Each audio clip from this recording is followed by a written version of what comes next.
आज हमारा परम सौभाग्य है, हम सब श्रीमद् भागवत के माध्यम से भगवत कथा का श्रवण कर रहे हैं। और भगवत कथा में भी श्रीमद् भागवत कथा का सब्जेक्ट है भागवत श्रुति फल। श्रीमद् भागवत के अनेक अनेक प्रसंगों को सुनने का क्या फल है। वैसे भागवत के प्रत्येक प्रसंग कृष्ण प्रेम जन्माते हैं, लेकिन तथापि भागवत के प्रत्येक प्रसंग की कुछ अपनी अपनी विशेषता है, अपनी अपनी महिमा है। भागीरथी के तट पर जब महाराज परीक्षित और सुखदेव गोस्वामी का मिलन हुआ, तो उस समय श्री महाराज परीक्षित ने सुखदेव गोस्वामी को प्रश्न पूछा कि हे सुखदेव गोस्वामी, मुझे ये बताइए कि इस संसार में मनुष्य को सिद्धि प्राप्त करने के लिए क्या करना चाहिए, मनुष्य को सिद्ध होने के लिए क्या करना चाहिए। सब लोग सिद्ध, पहले तो सिद्धि का ये तीसरा पॉइंट, तीसरा श्रुति फल जो है ना, वो सिद्धि के ऊपर है। बोले मनुष्य सिद्धि कैसे हासिल करे। अब सिद्धि माने क्या? सिद्धि माने हमारा गोल, सिद्धि माने हमारा लक्ष्य, हमारा टारगेट। और उस गोल को, उस लक्ष्य को, उस टारगेट को अचीव करने के लिए जो क्रिया अपनाते हैं, उस क्रिया को साधन कहते हैं। तो साधन के द्वारा सिद्धि हासिल करनी है। तब महाराज परीक्षित ने कहा, ये साधन वादन का चक्कर छोड़ो। बेचारा आदमी यूं ही अपना घर परिवार चलाने में परेशान है, और ऊपर से ये साधन करने जाएगा तो कहाँ कहाँ कितना मेहनत करेगा बेचारा। हमको आसानी से सिद्धि प्राप्त करने के लिए क्या करना चाहिए।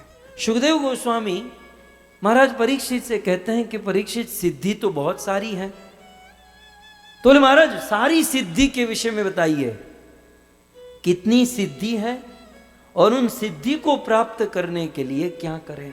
तब श्री सुखदेव गोस्वामी प्रारंभ करते हैं। श्री शुक उवाच। श्रीमद् भागवत दूसरे स्कंध में और तीसरे अध्याय में श्रीमद् भागवत के इस प्रसंग का फल है सिद्धि, सर्वस्व सिद्धि। हमें सिद्ध होना है, सिद्धि प्राप्त करनी है तो क्या करना है। सुखदेव गोस्वामी कहते हैं, एव में तत् गदितं पृष्टवान् यद् भवान् मम नृणां यन् म्रियमाणानां मनुष्येषु मनीषिणां। हे परीक्षित, आपने मुझसे पूछा कि मनुष्य को सिद्धि प्राप्त करने के लिए क्या करना चाहिए। तो मैं प्रत्येक सिद्धि के विषय में बताता हूं और फिर उसे हासिल करने का आसान तरीका बताता हूं। आप लोग भी नोट कर सकते हैं, बिल्कुल आसान तरीका सिद्धि प्राप्त करने का। अगले श्लोक में कहते हैं कि पहली सिद्धि है ब्रह्मवर्च। ये सिद्धि का नाम है, भागवतीय सिद्धि। पहली सिद्धि है ब्रह्मवर्च। ब्रह्मवर्च माने ब्रह्म तेज। भक्तों, एक तेज होता है, हमारे चेहरे का तेज, हमारी वाणी का तेज, हमारे शरीर का तेज। आपने कभी अनुभव किया होगा कि कोई महात्मा या कोई ऐसा महान व्यक्ति जब आपके सामने आ जाए ना, तो बोलती बंद हो जाती है। वैसे यूं तो हम बहुत फुदकते हैं, लेकिन कोई तेजवान पुरुष को देखते ही कुछ वाइब्रेशन बदल जाते हैं। और हमारे जो इस्कॉन के डिवोटी हैं, उनका तो लगभग अनुभव है। 15-20 साल से 4 रेगुलेटिव प्रिंसिपल फॉलो करते हैं, लेकिन जब गुरुजी पूछते हैं सिंपल क्वेश्चन कि भाई 4 नियम कौन से, बंदा कांप जाता है। वे फॉलो करता है, उसे पता है, याद है, लेकिन गुरुदेव का तेज इतना होता है कि सामने वाला टीक नहीं पाता। तो ये एक तेज है, ये सिद्धि है, और इसे ब्रह्म तेज कहते हैं। तो सुखदेव गोस्वामी कहते हैं, यदि ब्रह्म तेज चाहिए तो सरल उपाय में आपको कहूं, ब्रह्म वर्चस्थ कामस्तु, श्लोक में देख सकते हैं, ब्रह्म तेज की कामना यदि है तो यजेत, यजेत माने उपासना करो, को किसकी? ब्रह्मण पतिम, ब्रह्मण पतिम, ब्राह्मणों के पति ऐसे बृहस्पति की उपासना करो। तो ये पहली सिद्धि, ये पहली सिद्धि है कि ब्रह्म तेज प्राप्त करने के लिए देवताओं के गुरु बृहस्पति की उपासना। फिर दूसरी सिद्धि कहते हैं कि इंद्र मिंद्रिय कामस्तु, यदि इंद्रिय बल चाहिए, यदि इंद्रिय बल चाहिए तो कहते हैं इंद्रम, इंद्र की उपासना करने से इंद्रिय बल प्राप्त होगा, शरीर का बल प्राप्त होगा। कई बार कुछ लोगों के मन में कामना तो बहुत होती है, लेकिन उस कामना को पूर्ण करने के लिए शरीर में शक्ति नहीं होती। तो शारीरिक शक्ति, इंद्रिय बल प्राप्त करने के लिए तो कहते इंद्रम, इंद्र की उपासना करो। क्यों? क्योंकि इंद्रिय कामस्तु, इंद्रियों की शक्ति बढ़ाने के लिए। दूसरी सिद्धि मैं ज्यादा विस्तार नहीं करूंगा, क्योंकि मुझे पता है आपको इनमें से कोई सिद्धि नहीं चाहिए, लेकिन जस्ट सुन लीजिए। कुछ कुछ लोगों को चाहिए तो नोट कर सकते हैं। ओके, फिर आगे कहते हैं प्रजा काम प्रजापतिम, दूसरी लाइन में आधे अर्धाली में कहते हैं कि प्रजा काम, ये भक्तों, ये बहुत, ये जिनकी शादी हुई है ना, और शादी के बाद जो संतान चाहते हैं, बच्चे चाहते हैं, उसको ये नोट करने लायक चीज है। कई लोगों को रेकमेंड की गई है और इससे पूरा फल प्राप्त होता है। प्रजा काम, यदि संतान चाहिए तो प्रजापति की उपासना करनी चाहिए। तो प्रजा काम प्रजापतिम, श्लोक बिल्कुल सब आसान है। तो ये 3 सिद्धि हो गई, ये भी एक सिद्धि है। फिर आगे कहते हैं देवीम माया तु श्री कामस्ते, यदि माया देवी चाहिए माया देवी का अर्थ है श्री काम माने, श्री माने लक्ष्मी, धन, पैसा, काम माने इच्छा। तो श्री काम, यदि श्री की कामना है, लक्ष्मी की, धन की कामना है, तो माया देवी की उपासना करें। माया देवी की उपासना करने से लक्ष्मी प्राप्त होती है। देवी माया की उपासना करने से श्री काम। और तेजस कामो विभावसुम, और जिसको तेज चाहिए उसको अग्नि की उपासना करनी चाहिए। ये सिद्धि आप गिनते जाइए, मैं नहीं गिनूंगा, मैं तो श्लोक के अनुसार चल रहा हूं। मेरे पास ऐसे नंबर नहीं होते, इतनी सिद्धि, ये सिद्धि श्लोकों में है, मैं केवल दोहरा रहा हूं। आप केवल मुझे फिगर बताइएगा कितना हुआ। ब्रह्म तेज के लिए बृहस्पति, इंद्रिय बल के लिए इंद्र, संतान के लिए प्रजापति की उपासना, और लक्ष्मी के लिए माया देवी, और तेजवान बनने के लिए अग्नि। 5 हुआ ना। अब आगे आप लोग गिनिए। फिर आगे दूसरी लाइन में कहते हैं वसु कामो वसुन। अब वो लिक्विड मनी की बात हुई।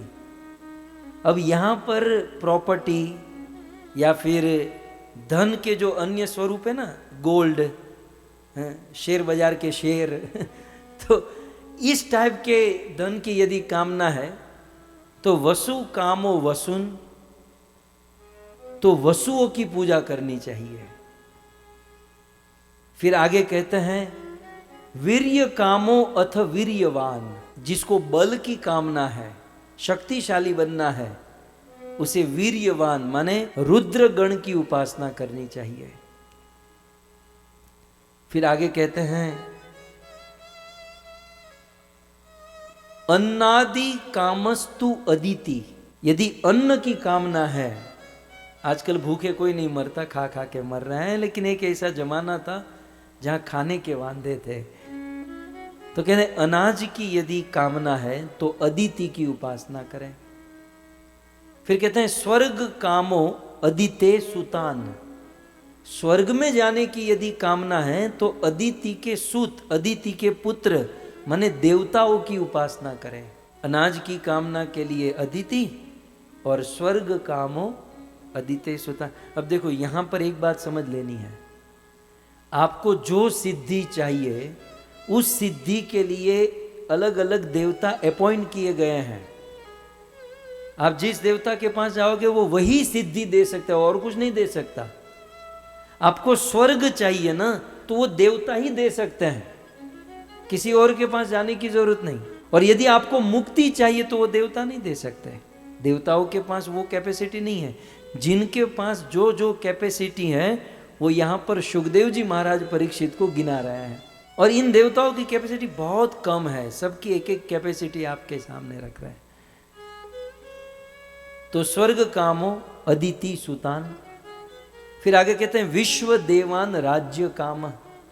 अब खास करके जो पॉलिटिक्स में है, आजकल चुनाव का माहौल बन रहा है, और जिसको चुनाव में जीतना है, जिसको राज्य की कामना, मतलब राज्य को सिद्ध करना है, तो कहते हैं विश्व देवान, तो विश्व देवता की उपासना करनी चाहिए।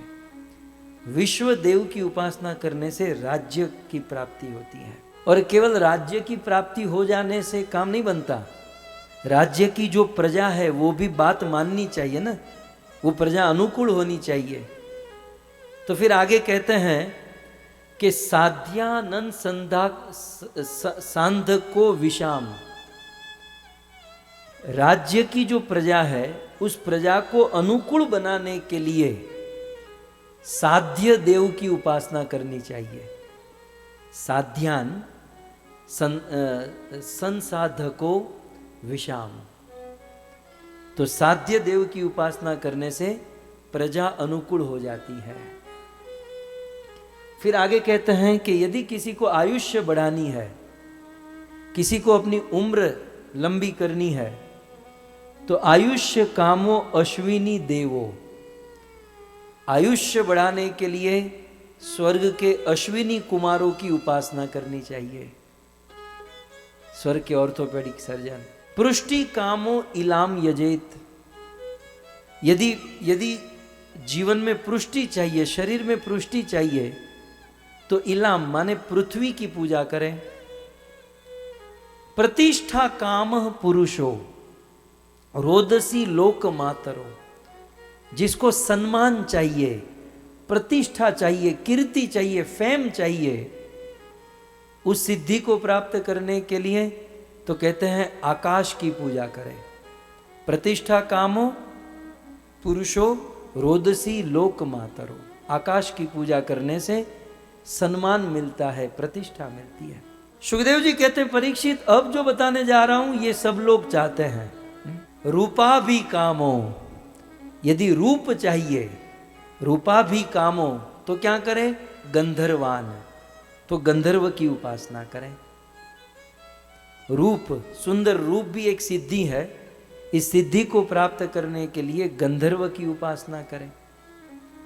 जवान हो गए, लड़की नहीं मिल रही है, पत्नी नहीं खोजने पर मिल रही है, तो इस श्लोक की अर्धाली में कहते हैं स्त्री कामो, यदि स्त्री की कामना है तो अप्सर उर्वशीम, तो उर्वशी अप्सरा की पूजा करें। स्त्री कामो अप्सर उर्वशीम, तो उर्वशी की उपासना करें।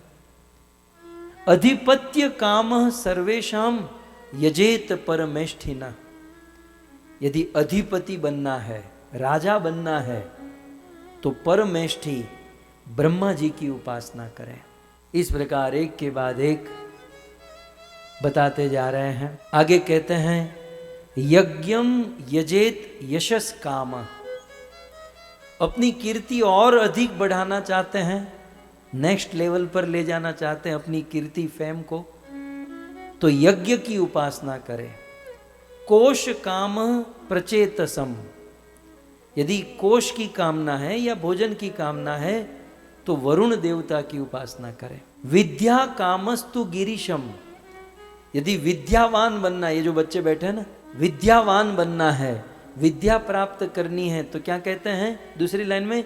विद्या कामस्तु गिरीशम, माने शिव जी की उपासना करें। शंकर की उपासना करने से विद्या प्राप्त होती है।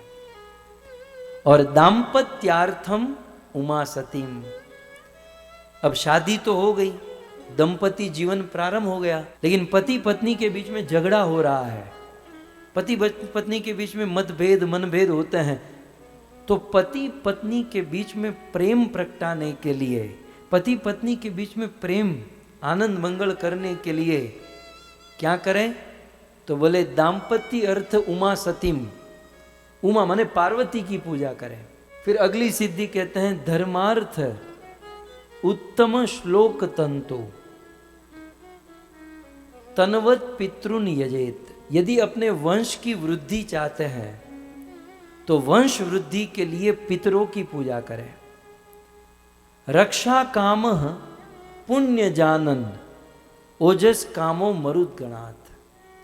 अपनी रक्षा चाहते हैं तो यक्ष की पूजा करें, और ओजस चाहते हैं तो मरुदगण की पूजा करें। कितना हुआ टोटल? 15-20 सिद्धि तो हुई होगी।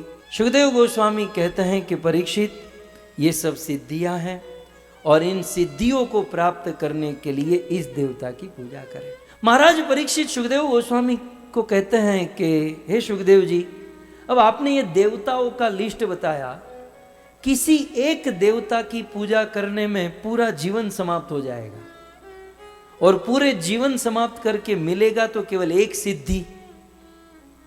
अब ज्यादा ज्यादा कोई 2 देवता की पूजा कर ले, 3 देवता की कर ले, तो एक देवता केवल एक सिद्धि दे सकता है। यदि हमको 2 सिद्धि चाहिए, 5 चाहिए, 10 चाहिए, और मेरे जैसे को तो सारी की सारी सिद्धि चाहिए। सुखदेव जी, यदि किसी को ये सारी सिद्धि चाहिए और इसी जन्म में और तुरंत, तो क्या करना चाहिए? अब देखो, ये भागवत श्रुति फल में ये श्रुति फल है कि सर्व सिद्धि प्राप्त करने के लिए हमें क्या करना चाहिए। तब सुखदेव गोस्वामी ऐलान करते हैं, यदि हमें ये सभी सिद्धि एक साथ चाहिए तो क्या करें? अकामो सर्व कामो वा मोक्ष काम उदारधी तीव्रेण भक्ति योगेन यजेत पुरुषम परम।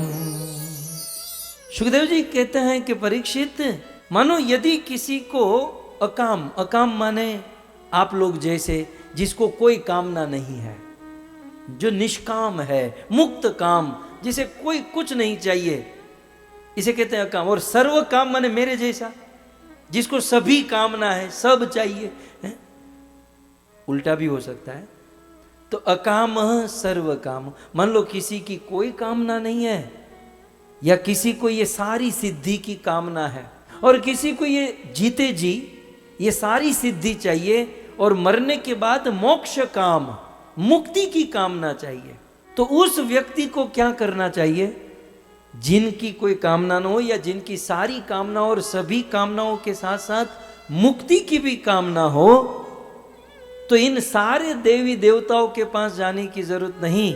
सुखदेव जी कहते हैं कि तीव्रेण भक्ति योगेन परीक्षित, यदि तीव्रता से, उत्कंठा से परम पुरुष भगवान श्री कृष्ण की भक्ति करोगे, कृष्ण की भक्ति करोगे, तो ये सारी सीधी जीते जी अपने आप मिल जाएगी, और मरने के बाद मुक्ति की प्राप्ति हो जाएगी। सो इस प्रकार भगवान श्री कृष्ण की भक्ति करने से सर्व सिद्धि जीते जी प्राप्त होती है, और मृत्यु के बाद भगवत प्रेम, भगवत धाम प्राप्त होता है। लेकिन एक शब्द बहुत समझने लायक है। पहली लाइन के अंत में लिखा है उदार धी।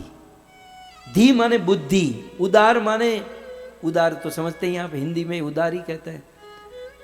वो आदमी बहुत उदार है, वो आदमी बहुत उदार है। कौन?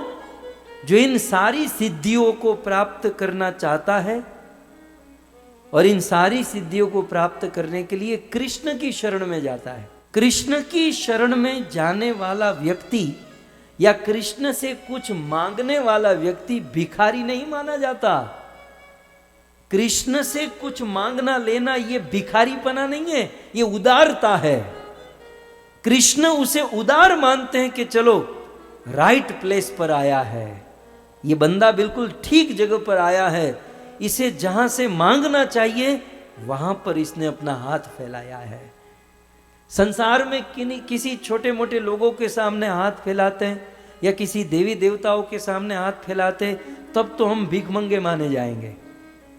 लेकिन भगवान श्री कृष्ण से यदि हाथ फैलाएंगे, कुछ मांगेंगे, तब भी हम उदार माने जाएंगे।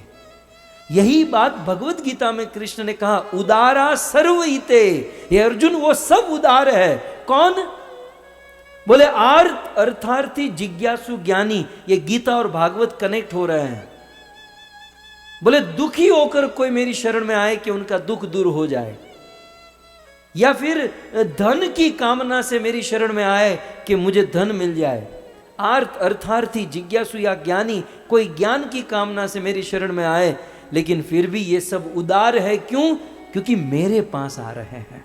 आपके घर पे बच्चे होंगे, बच्चे अपने पिता से यदि पैसे मांगे तो वो नेचुरल है, स्वाभाविक है, पिता की भी उनमें प्रसन्नता होती है। लेकिन वह किसी पराये से पैसे मांगे, धन मांगे, तब न पिताजी खुश होंगे न वो बच्चा खुश होगा। ठीक उसी प्रकार मांगने का ठिकाना कृष्ण है, और कृष्ण से यदि मांगते हैं हमें सब कुछ देते हैं। और एक सबसे बड़ी बात यह है कि हम यदि देवी देवताओं से कुछ मांगते हैं तो वो सर्टेन लेवल तक जो अपनी कैपेसिटी है वो देते हैं, और देते समय ये नहीं देखते कि मेरे उपासक का क्या होगा, इससे इनकी बुद्धि बिगड़ेगी और इनका पतन होगा, उसका जो होना सो हो, ये लोग दे देते हैं। लेकिन कृष्ण के केस में ऐसा नहीं है। भगवान श्री कृष्ण अपने भक्तों की सारी इच्छा पूर्ण करते हैं और साथ ही साथ अपने भक्त को भक्ति देते हैं, प्रेम सुख देते हैं, भक्ति का अमृत पिलाते हैं, भक्ति रस पिलाते हैं। सो इस प्रकार से श्रीमद् भागवत का ये तीसरा श्रुति फल है। श्रीमद् भागवत के दूसरे स्कंद के तीसरे अध्याय की कथा का श्रवण करने से सिद्धि और सर्व सिद्धि प्राप्त हो सकती है।